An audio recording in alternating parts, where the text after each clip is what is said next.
All right, anybody there? Hello, hello.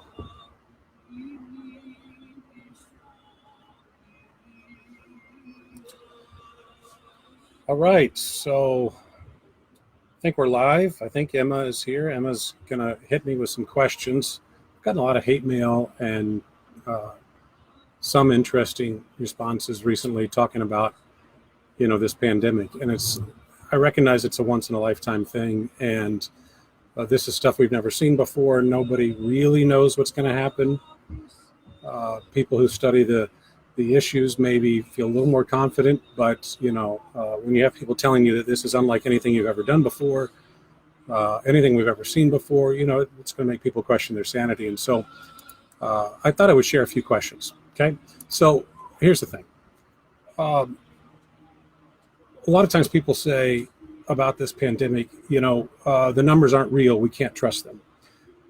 And it started with talking about China, where we said, "Hey, they're covering up. They're communists. They're liars. They hate us. It's a wartime act. We can't trust their numbers." Well, okay, that's fine. But as you start to gather data from lots of other places around the world, as you start to gather information from many different populations, including those that don't really have an incentive to deceive us. Now, maybe all governments have an incentive to deceive us, but when you start thinking conspiratorial in a global capacity, that they're all working together, and you have these tens of thousands of people who can all, in real time, coordinate their activities and make sure that we're all deceived, it starts to get, a little unlikely, in my opinion. Occam's razor, right? The simplest answer is probably the best. So as we've gathered data from all of these different places, and we start to see trends, similar trends, among the real-time data, then we start to have more confidence in that information. And when we start to look at past viruses and how they've behaved, and how the reality was, there was a huge gap between the reality and what had been promised. And we can think most specifically about the swine flu. 60 million eventually were infected. We were told there were going to be millions of deaths, and of course there weren't. There were 12,000.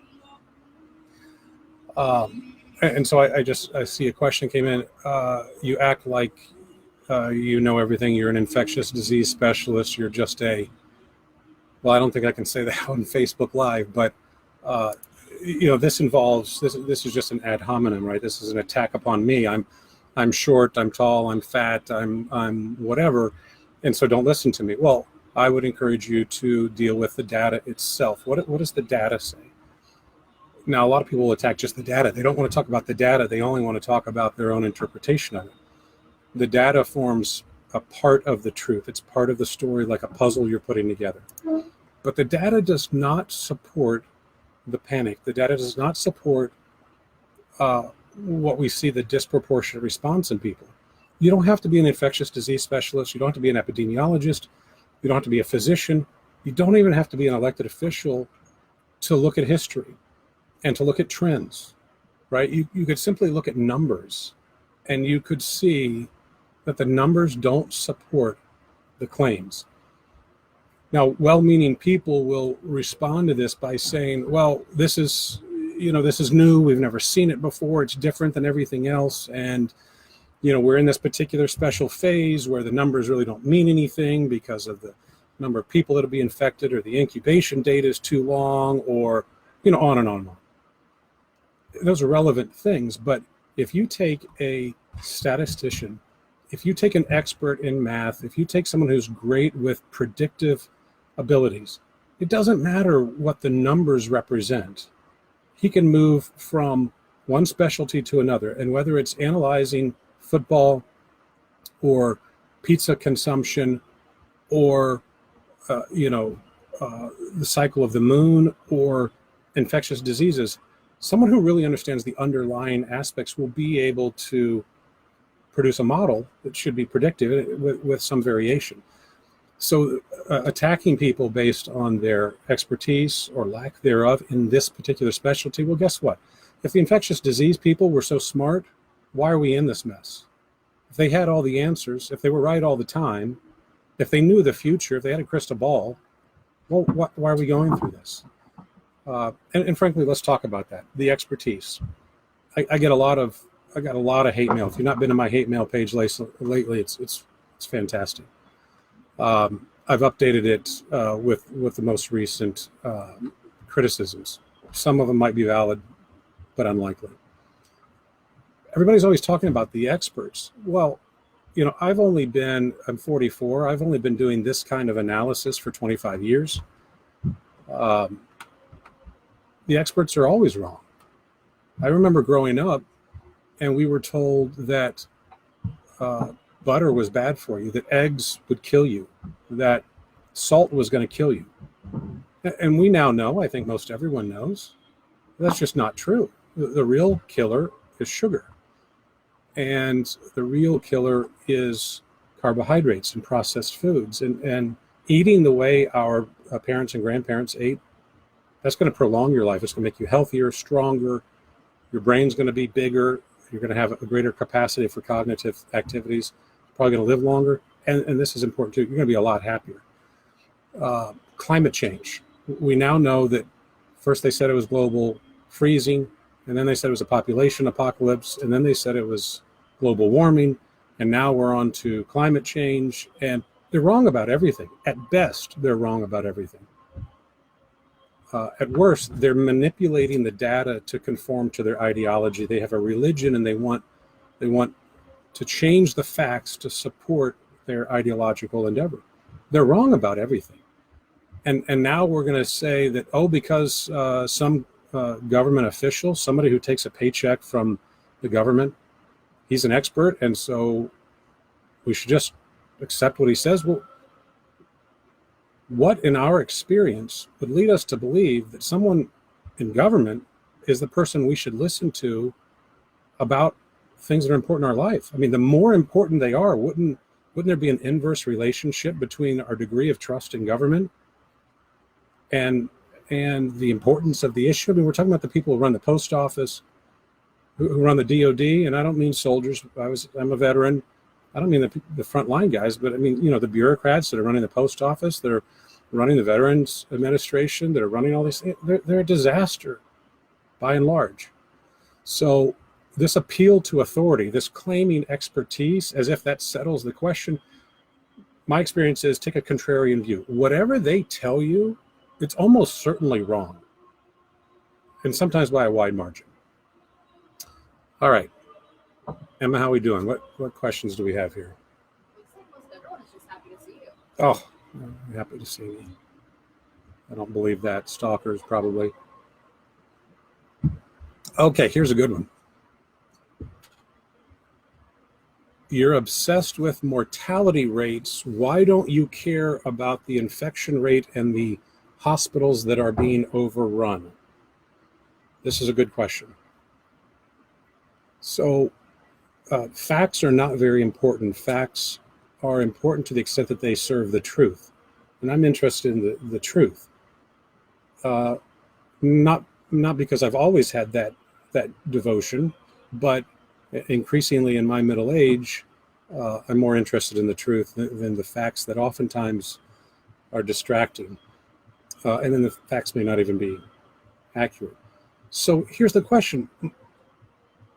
Should we be concerned with mortality? Well, one thing that almost everyone seems to agree on is that the vast majority of people who get this survive. And the number appears to be 97%. 97% of the people who get this survive, somewhere in that range, 95. Somebody's going to come in and respond and say, you're an idiot because it's 96. But everyone agrees on that.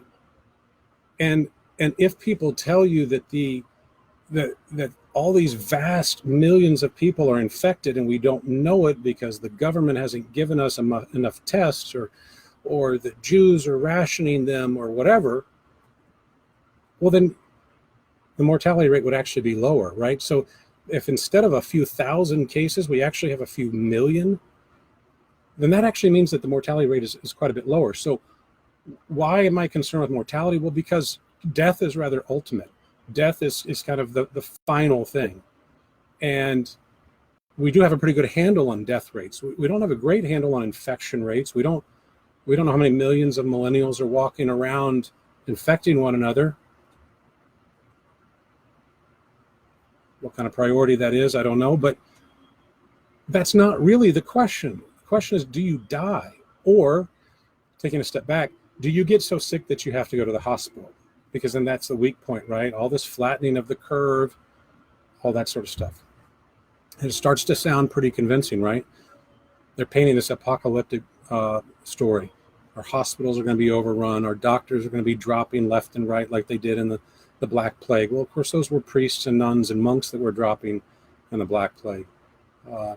Maybe when you obsess about our physicians and you elevate them, what you're actually saying maybe is that those are your new priests and nuns and clerics. In your mind, the clerical state has been replaced by experts, physicians, men of science, perhaps. That's my suspicion. They're not dropping like flies. There's not a single hospital in the country that's been overwhelmed. Post it here if you have one where they're overrun, the beds are all gone, the doctors are dropping like flies, they don't know what to do. If that's happening in your hometown, post it right now. Emma, you'll let me know if somebody shares a place so I can be corrected in real time. But if you look at history, which is the best judge of the future, we had the swine flu, and they predicted millions dead in the swine flu. Also came out of Asia, same sort of thing. We're all going to die. We need billions of dollars from the government for this. We need the deep state to do this. We need big corporate America to do this. We need the pharma to do this. Lots of money exchanged hands. 12,000 people died. Now, I say that and people get really angry. Oh, if it was your mom, would you be so flippant? Well, I happen to love my mom. And I love my wife and my children. And I love most of you. In fact, I love all of you, of course, because when you're, so aligned to the divine will, you can't help but love everyone. The point is, I would die for you all if I thought that there was an immediate threat to your lives. That's just a distraction. It's not a question of love. It's a question of whether or not the means that you propose are truly ordered to the outcomes, or whether the response to an emotion, a panic. And we have to subordinate our emotions to our intellect and our will. The intellect, we have to have the right knowledge. That's necessary to make the right decisions, and the will involves that discernment, that the mental and spiritual courage to make the right decision based on the knowledge we have. That's not what people are doing. They're panicking, and if they have tried to inform their intellect, they've informed it with primarily bad information. So you're well intentioned, but you're operating on bad information. That's a disaster. It's like driving somewhere and you're making the wrong turns. You're trying to do your best, but you had bad information. That doesn't help.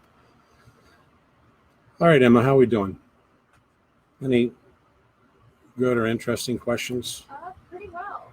Martin Passman wants to know which flags are behind you. All right, little brother, to this direction is the flag of the Order of Parental Glory. And the other direction is the Cassman family flag. Now, the interesting story about that is when you take your DNA, you may find out that the stories you've always been told about your family heritage may not actually be true. That's probably for another Facebook Live. Hey, has your mom found out we're doing this yet? I hope not. Okay. Not down here, so I guess not. Oh, here's a good one. You called our holy bishops, that's rather presumptuous, cowards and traitors. You said the top 10 CEOs in the country would be more trustworthy. Who do you think you are? Don't you think they know better than you do? I'm so sick of you prideful, hateful trads who think they're more Catholic than the Pope. There's a lot there. I don't remember calling them traitors. Did I call them traitors, Emma? I don't think I called the bishops traitors. I think they are cowards. That sounds right. I think they're professional clerics who want things to run smoothly, who want to raise money, who want the people to be happy. I don't think, for the most part, they care too much about souls. And I would offer as evidence the global history of the last 60 years in support of my assertion. You can always look to actions. Actions speak more loudly than words. You can always judge the fruit, right? And see what kind of a tree that is. And I just don't see much evidence in support of the notion that they are more trustworthy, that they're, what did she call them, holy, whatever. I'm open to correction on that. There are some good ones, of course, but it's like Pareto's law. It's an 80-20 deal. 20% are going to cause 80% of the problems and vice versa, all that sort of stuff. Now, who am I? I'm just a voice crying in the wilderness. I don't get paid to represent my opinions on Facebook. I don't get paid to be contrary. I don't get a promotion. I don't get a better budget to work with. I don't get a re-election. I don't get a book deal. I don't get speaking arrangements. I don't get applause for being wise and prudent. You know what happens when I make a prediction and it comes true? Nobody comes back around and says, wow, you did a great job, and you were right.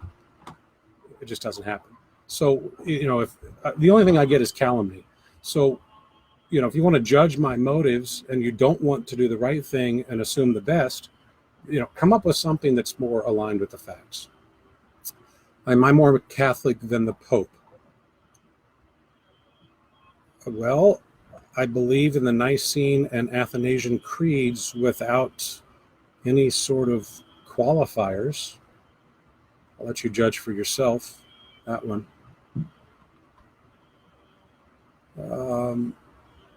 How can you be so flippant and confident when it's suffering and death we're talking about? I don't think I'm being flippant. I think I'm willing to confront the data regardless of where it takes us. I believe we all deserve suffering and death. We deserve worse than anything that could happen here on this world. If you don't share that worldview, then of course my perspective would seem odd to you. I don't think it would change my interpretation of the data.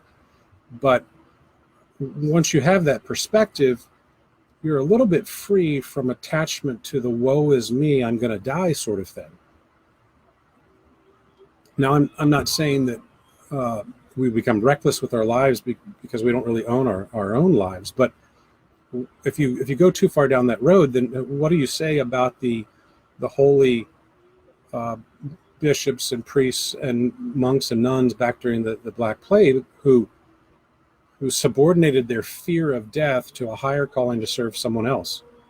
There is somewhat of a precedent for that, in the life of the master that they serve. So to call them reckless and selfish, as so many people have said about those who don't necessarily just lay prostrate at the feet of the state, I think those people clearly don't understand. And to say that the monks and so forth back in the old days, the medieval ages, but they didn't understand how infectious diseases were transmitted. They didn't have the precision of the understanding that we do today. That's just an attack upon the church. That's like people calling it the Dark Ages, right? Because Catholics were all ignorant of truth. That's just not true, number one.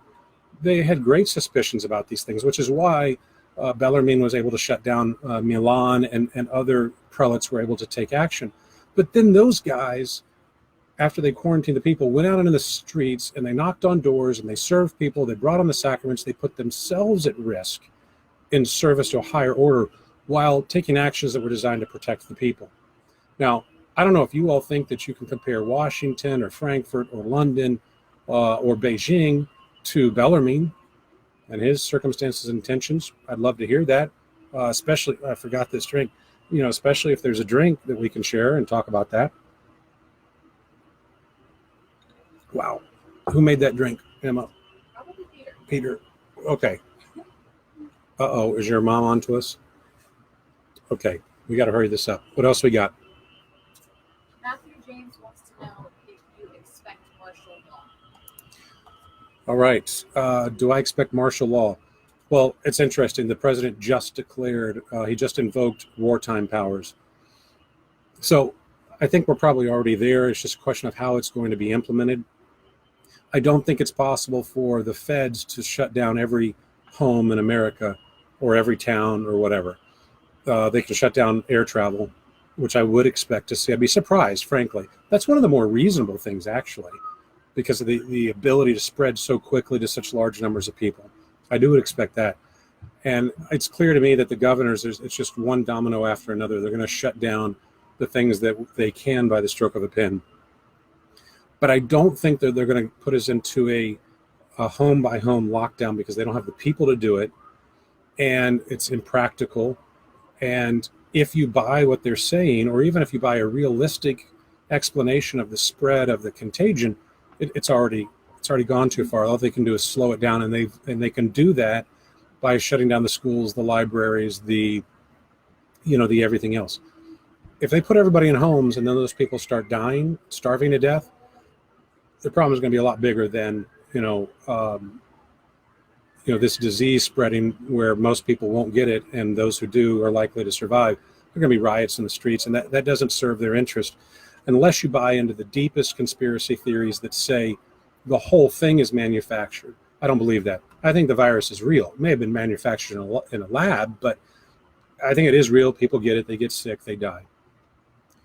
I think it's primarily being exploited by the mainstream media, by the left, by unwitting people on the right, whose God is the state, and so when the state does something, they just follow along, and that's being revealed in behaviors. So that's what I think. So you got to be prepared. Obviously, we have food on hand. We're trying to prepare for what might happen. If you're old and sick, stay home. Call on your neighbors to go shopping for you. Call on your kids or your friends or your family, the church, St. Vincent de Paul. All the people we know that are young and healthy, they're not going to die if they get sick. Let them cut your grass. Let them shop for you. It seems pretty simple to me. Maybe it's because I'm a simpleton. I don't understand. All right, Emma, how much more we got of this? Last question I have is, should we all take self-quarantining seriously, or is that only relevant to the elderly? So the question was, shouldn't we all be self-quarantining, or is that only relevant to the elderly and the sick?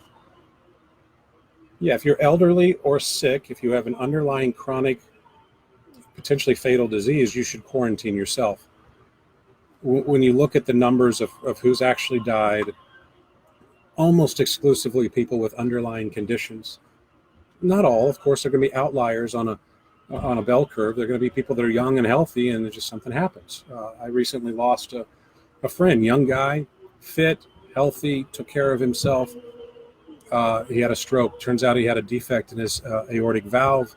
It's the kind of thing you don't know you have. It can't even be detected until you've died. I think the way it works is you have a stroke, and if it's not treated right away, then you're gone. So there are these outliers, right? And this event is an outlier. It's a black swan, has a big impact. But I'm guessing that it will look a lot more. It's an educated guess. I'm guessing that it'll look a lot more like the swine flu than it does not look like that. And here's what happened in swine flu. 60 million people got infected. A couple 100,000 were hospitalized. Now, those are big numbers, right? And any suffering is unfortunate. But we're a country of 330 million people. We have a medical system that's vast. It's hobbled by government regulations. It's hobbled by all sorts of bureaucracy. But the people who work there are extraordinary, above average, intelligent, capable, adept, flexible people. They can handle a couple 100,000 sicknesses. They can handle millions of infections and sicknesses if they're spread out. But what happened in swine flu was 12,000 people died and nobody panicked. So what's the difference? I'm telling you, there's not much difference. I think it's going to act very similarly to the swine flu. And you're going to say, oh, it's so different because the incubation period is 28 days. We get all these false negatives and we get false positives and we don't have the tests and it's more lethal for certain classes of people. Well, of course it is. It's not the exact same virus. Just like you all are not exactly the same as I am, even though our DNA and our makeup is 99.9% the same. So if we're rational, if we step back and we evaluate the data based on what we know, we evaluate history based on experience, we apply our intellect without prejudice to it, then we can trust that as long as the state stays out of the way of medicine, as long as the sick and the elderly stay home, if we could follow the London model, they're being a lot smarter about this, frankly, which is hard to say, the British, but the evidence supports that, then I think we're going to be okay. And here's a point. One of the reasons that makes me so confident about this is the lack of proportionality. When people don't respond with proportionality, when they overreact, when they're emotional, when they're irrational, that's an indication that there's something wrong. If I tell you that Cabernet is the best wine, and you throw a fit and you start smashing windows and you're screaming at me and you've lost all reason, I consider that a disproportionate response. Something's wrong in that scenario.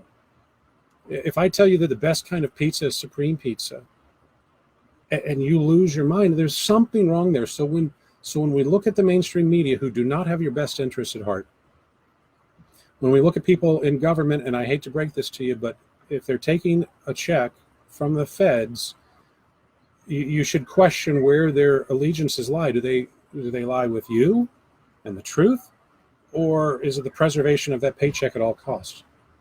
It's not immoral to work for the government, but it is okay to question their motives, just like we question the motives of people in the private sector easily. Good Lord, if you work for a private successful company, or if you've been so successful at solving people's problems that you're a billionaire, we instantly question their motives. So why do people who are employed by the federal government, why do they get a pass? That makes no sense. So the lack of proportionality here is a huge red flag for me. And I see that on my timeline too. You all have seen it. If you challenge someone's notions and they respond with a lack of proportionality, something's wrong. Now, it may just be they had a bad day. Maybe they're tired. It may be they gave up the wrong thing for Lent. They could have a bad day, whatever. Something's wrong.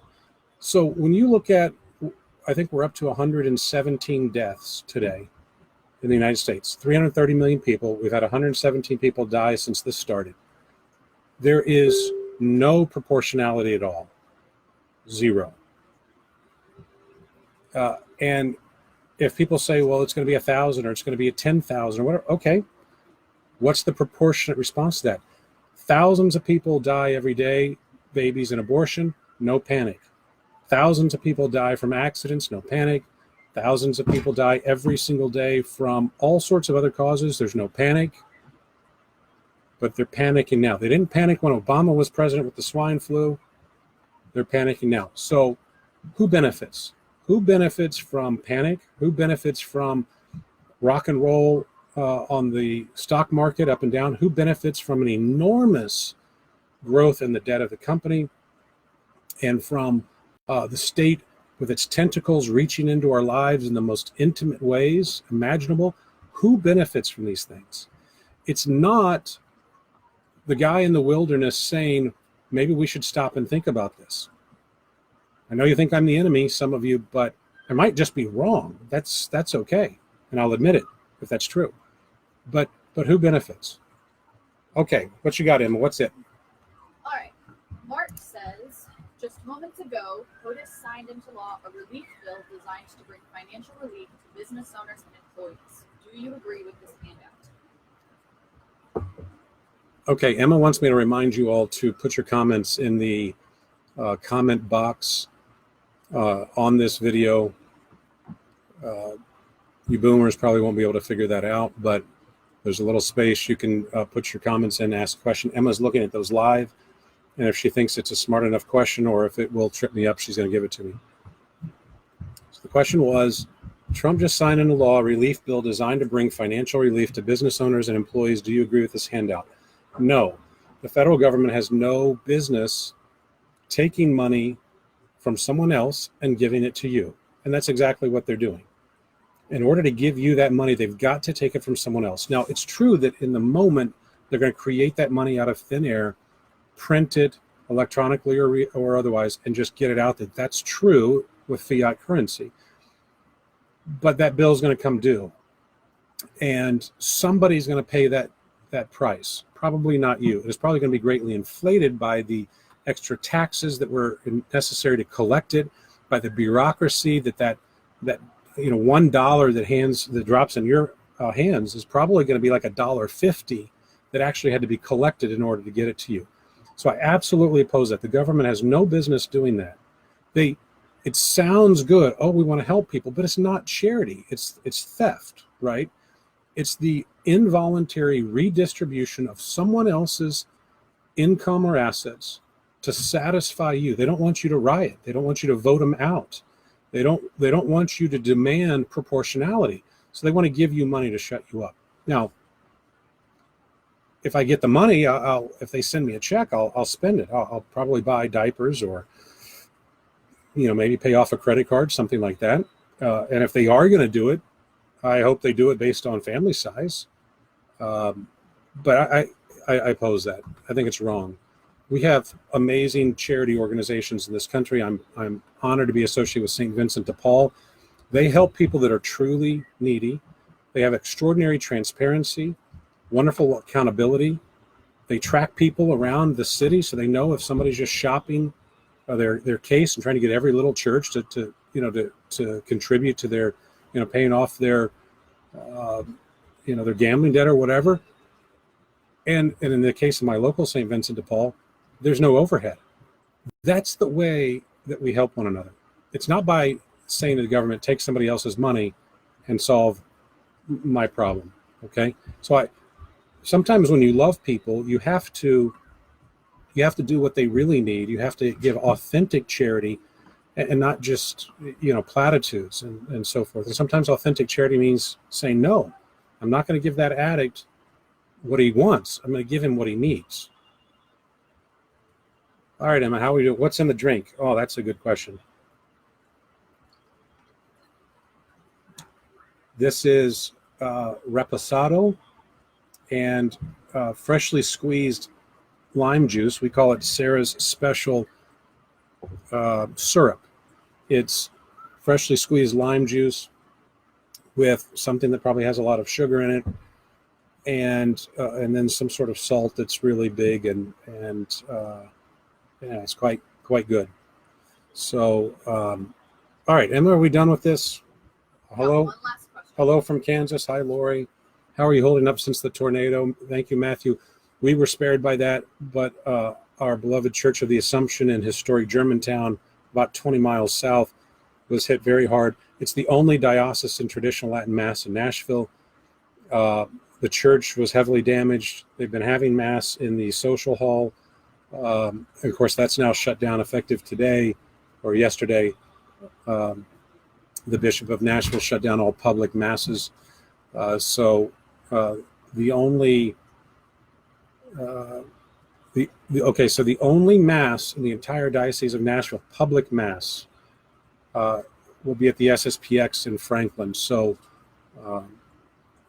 thanks be to God for that. Everybody else, hopefully your pastors will open up the churches where you can pray. Maybe they'll make adoration more available, that sort of thing, so you can still do something. And again, if you're sick, if you're coughing on people, please don't go to Mass. I don't want to be at church and you're coughing all over me. So stay home. And if you're old, stay home. And if you're the kind of person that might go infect an exceptionally large number of people, like you're a first responder, you're a cop, you're you work for TSA, you work in a hospital, stay home. Don't risk that. You're probably carrying it. Don't give it to the rest of us. Okay, what else, Em? Ben Stevenson says, Shapiro had data saying influenza had a 0.1% mortality rate. This is conservative, 1.4%. Do you believe it is only initially more deadly and the number will decrease? So to summarize, what Emma said was that somebody was quoting Shapiro saying that the flu has a very low mortality rate, like 0.1, and that this particular virus strain has a mortality rate that's effectively like 10 times greater. Is that correct? Yes. Yeah, so that's a part of the puzzle, right? Part of it is the mortality rate, part of it is the infection rate, part of it is who gets sick and how long it lasts, part of it is the length of the incubation period. One of the interesting things about this is we've now had people that were exposed and did not show symptoms until 28 days later. That's extraordinary. That means that person's out there infecting everyone else, potentially infecting everyone else in the entire duration without even knowing he was sick. So that's part of what is a little different about this virus that makes it different from so many others, is those factors. That's all true. But what we want to do is we want to step back and say, okay, given that we now have 6 months worth of data, what does that really mean when we deploy that in the real world and not just the abstract? Because I've got Google Sheets, I've got Excel, I love that stuff. We can create all sorts of blue sky scenarios. You know, if you've ever been in Amway, you know, if I recruit 3 people and they recruit 3 and they recruit 3, guess what happens? Pretty soon you're going to have 9 billion people in your downline, and you know you're not going to have to work anymore. But the real world doesn't work like that. There are all sorts of factors that mitigate against a perfect mathematical geometric replication. So I want to know, how does this thing perform in the real world based on history? And if you look at all these countries, China's numbers actually look realistic. I don't know if they're real in terms of what actually happened. I know the numbers they're reporting, they look remarkably similar to Italy and to Spain and to France. Germany certainly is performing better, in Norway and South Korea. But you start to develop this universe of expectations. And just like among humanity, we're diverse, right? So if you've got to go run a mile, right, you're going to have this bell curve of the average time it takes to run a mile is 12 minutes. You're going to have people that run it in 5 minutes and those that take 2 hours. But you start to see a cluster of data, and we're seeing that cluster. So in order to have what the people that are doing the fear mongering, in order to achieve those numbers, something would have to change dramatically, something that has not happened in any of the other countries, something that's unpredictable to the extent that it's beyond the standard deviation of how the virus behaves. We're just not seeing that. We are seeing things that can be explained, like Italy is doing very poorly. Well, guess what? Their people are old, their people are sick, they're smokers. In the outbreak center, they have a huge number of immigrants from guess where? It's not Mexico. And let's face it, nobody wants to say it, but they have socialized medicine. We all know how socialized medicine performs normally. Imagine how it performs when it's under pressure. So that's what's happening in Italy. Spain appears to be doing not as bad as Italy, but below the average. And I've been posting the data on my timeline. You can look at it. You can see what the averages are. You can see who's doing poorly. Iran is doing poorly too. You can imagine why, right? These are people that can't, produce clean water for their population. So why would they be good at handling an outbreak when people are living together and they don't practice sanitation, and on and on and on. All right. Have we done our 10 minutes yet? Yeah, about. Oh, here's one. Do I think this is the deep state's revenge? I think it's too complicated, RJ, to be a true orchestrated conspiracy. I think it's something that they have seized upon to exploit. And that's a proven strategy. So I think it's hard to create things like this and orchestrate the entire thing.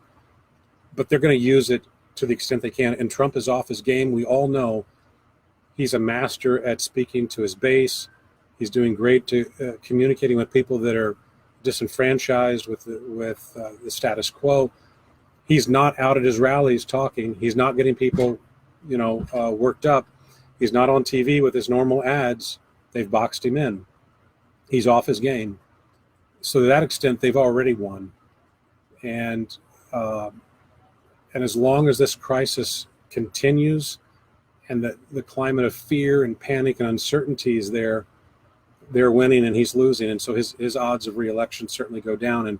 And with that, the hopes of more judicial appointments that might save babies and at least slow down our descent from republic to democracy to oligarchy.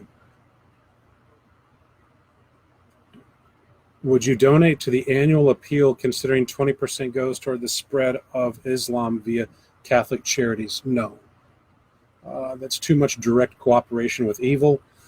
Remote cooperation that I don't intend, like 1%, maybe, but not given their not given the realities and not given their complete lack of repentance on this issue. My friend Michael over at Lepanto Institute has had some extraordinary investigative reports about the corruption among the bishops supporting things that they're not only not Catholic, they're not remotely Christian. So I'll leave that for that. Okay, is that it? I hope this has been helpful in some way for you. I will probably never be permitted to do it again. But it's been nice chatting with you. God bless you. Deus Vult.